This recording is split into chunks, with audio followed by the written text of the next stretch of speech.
Pajamas. Alright, so today we're going to talk about pedigrees and maybe just kind of discuss karyotypes a little bit. But mostly I want to talk about pedigrees. So, pedigrees are charts that allow us to track a particular trait through generations. The nice thing about pedigrees is that they're very symbolically drawn, so it's kind of easy to draw and very easy to read. And they can also show us what kind of inheritance pattern, the mode of inheritance that a trait is. So whether it's autosomal dominant or autosomal recessive, autosomal meaning not sex-linked, or is it a sex-linked trait? It can tell us things like that. Now, we mentioned that there are symbols used. So we're going to cover some of the main symbols here.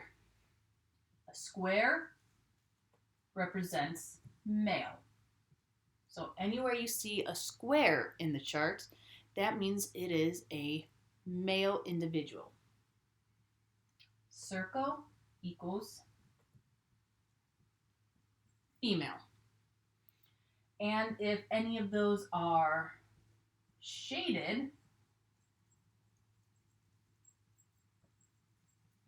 so shaded shapes means that they have whatever trait we are looking for. So they are expressing a particular version of a trait that we are looking at through the different generations. All right. So that's the first thing that we're going to talk about. Now we got to talk about the lines. There's actually a lot more different shapes and all that, but we're just going to cover the basics. All right. So if you see two individuals connected in the middle like that, you could think of that as the marriage line or the partnership or the mating line. It means that they are together and they've had children. So that is the parents. That's how you show the parents of a pairing. When you drop a line down, that is showing that we are going from one generation to the next. So the vertical lines are the generational lines. And then when you see this elevated horizontal line, that means that these are the children of that previous generation pairing.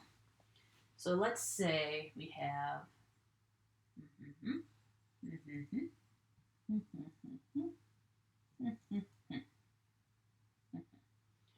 so the children hang off of this elevated line kind of like grapes on a vine. They are put in birth order from oldest on the left down to youngest on the right. Now, here we have two generations. We have the first generation and we have our second generation. So the parent generation and the F1 generation. There are 4 children to this couple. So we're showing 2 generations. We're showing 4 children to the couple. If I was to do something like this,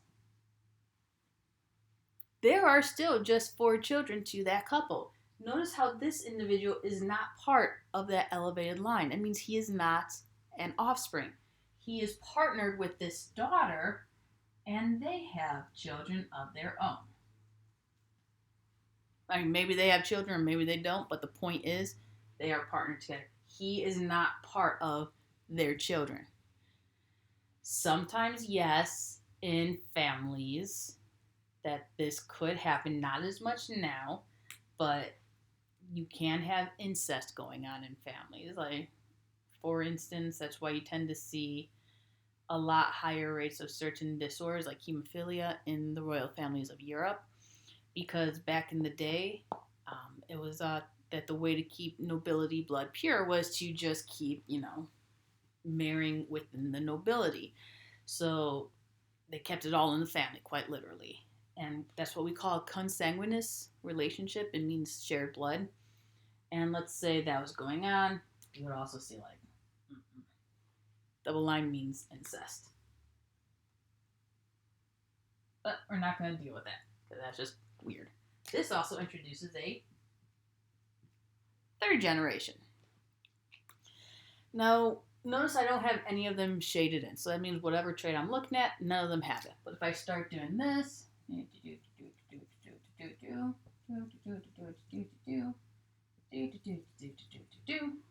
Now we have 3 individuals that have it.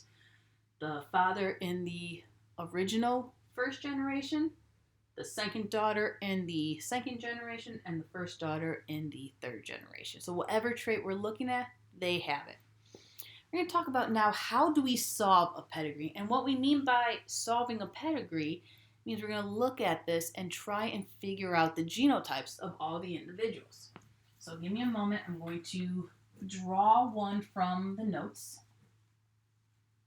I know it's in my biology notes. I don't remember if it's in my genetics classes notes. So give me a moment while I draw this up. So we're going to have 3 generations. All right. So we're going to have square, circle, square, circle, and then,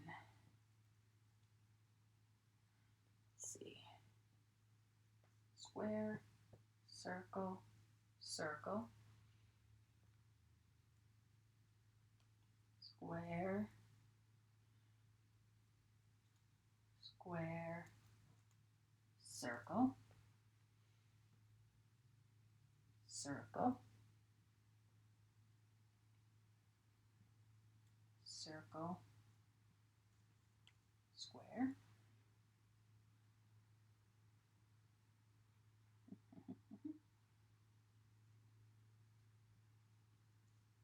square, circle, circle, and then square, circle.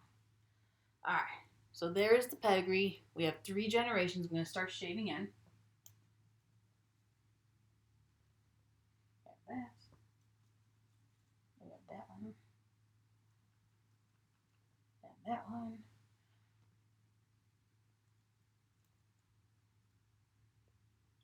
This one.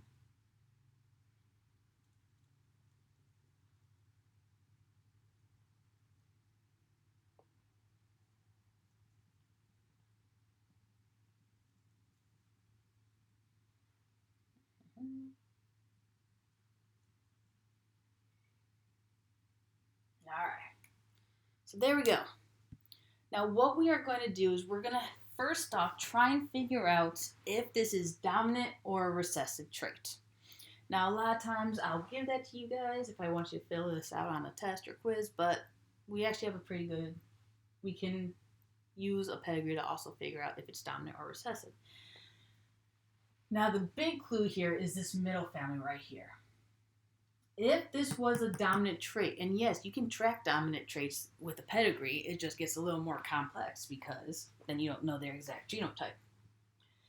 But if this was a dominant trait here, that means that the non-shaded, the blank ones, would be recessive. And there is no way 2 recessive individuals could have a dominant child.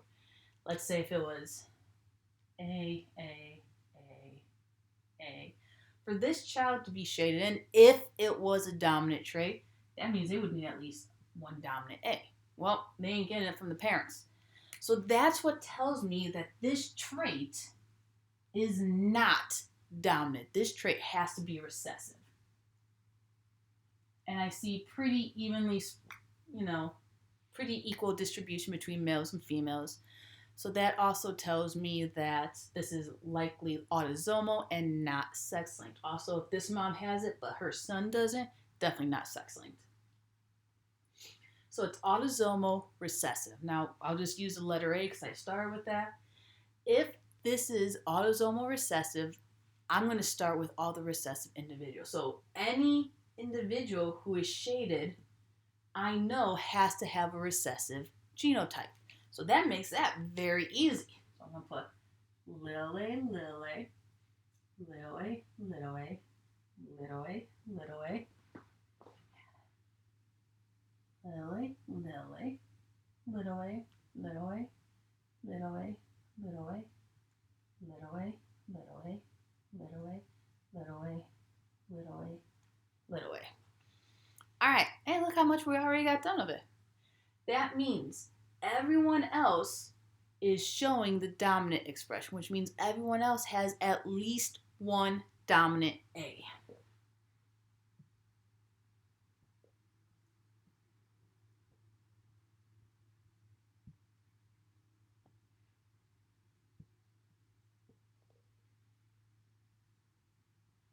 All right. Well, now we got to figure out what the second allele is for everyone else.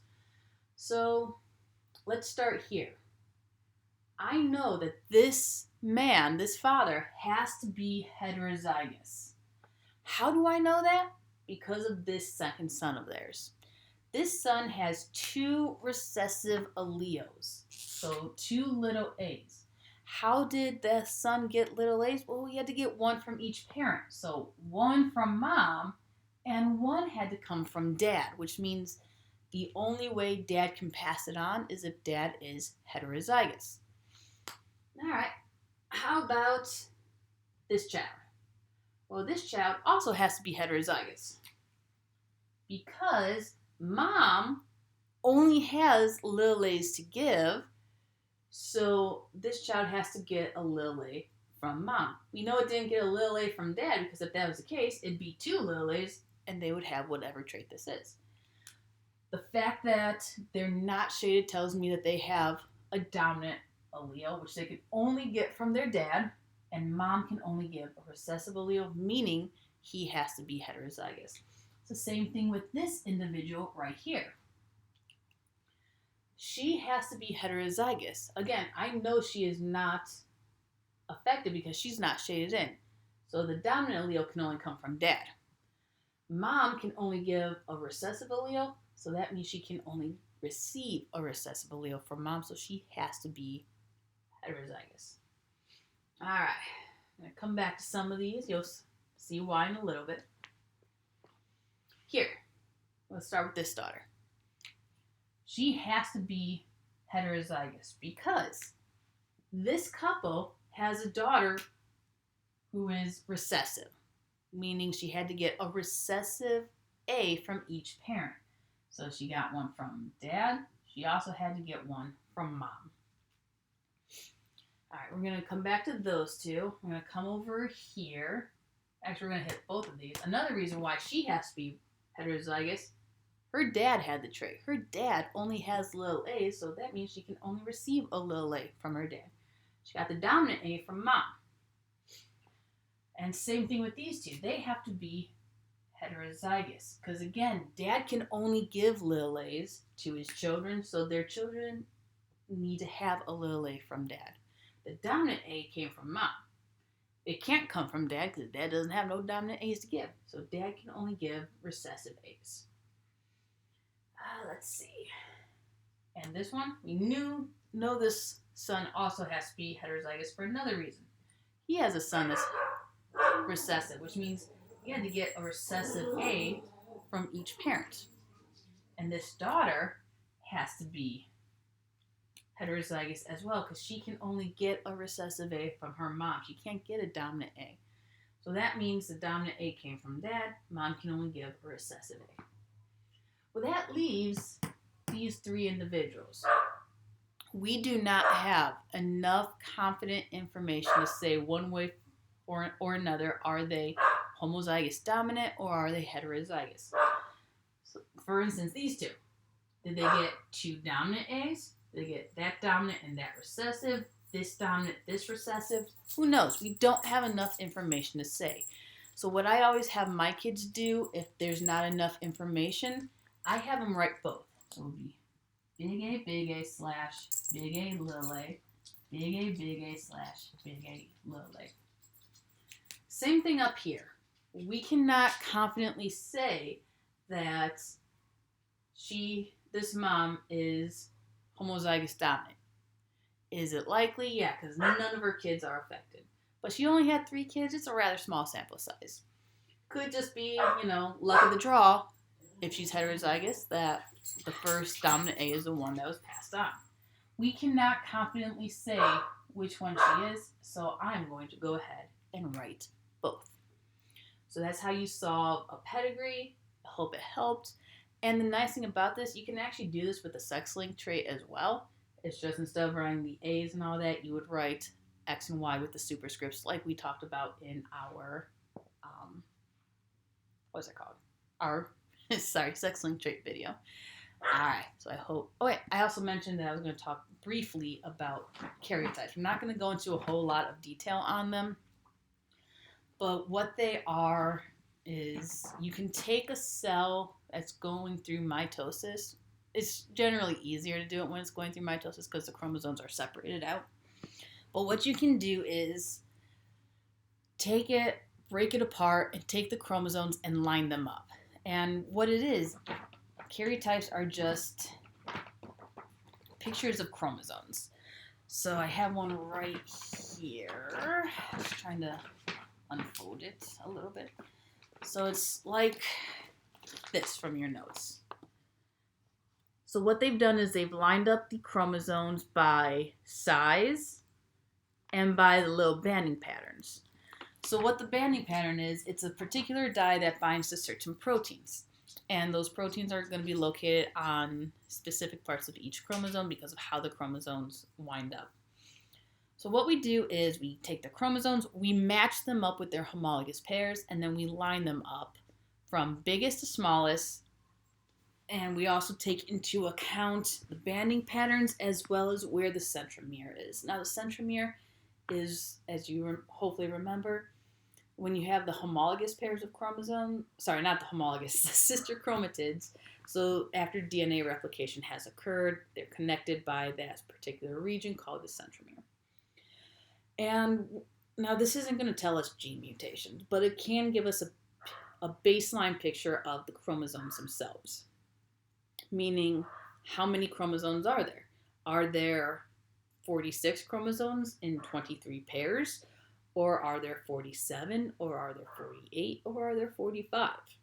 So it helps us to see chromosomal mutations and chromosomal disorders. If there's an extra 21st, there's not 31. There's an extra 31st. Way to go, Komar. So here's an example of an abnormal karyotype. Looks pretty normal until you get to right here. You see that there are 3 copies of the 21st chromosome. Now that tells us that something called non-disjunction occurred, which means that during meiosis, the pairs didn't separate properly. As a result, we have an extra chromosome. Now, when there is an extra 21st chromosome, that's actually what leads to Down syndrome. Sometimes if there are chromosomal mutations, like the chromosome has extra pieces hanging off of it, or it's incorrectly shaped, or things like that, you can also check that on the karyotypes.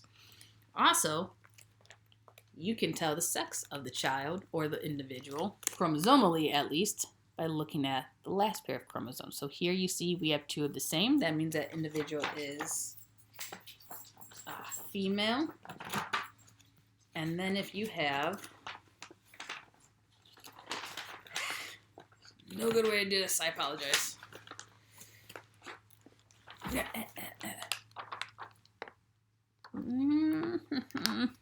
There we go. You're looking right here by my ring finger. Notice we have 2 different sex chromosomes, one big, one small. That means we have an X and Y chromosome, which means that individual would be male. So those are just a couple of things that karyotypes can do. Probably at some point later when I get my stuff better set up, I can show you how we go through and separate the chromosomes and all that. But I at least just wanted to introduce it. So there's that. Have a great day. Take care, everyone, and stay healthy. All right.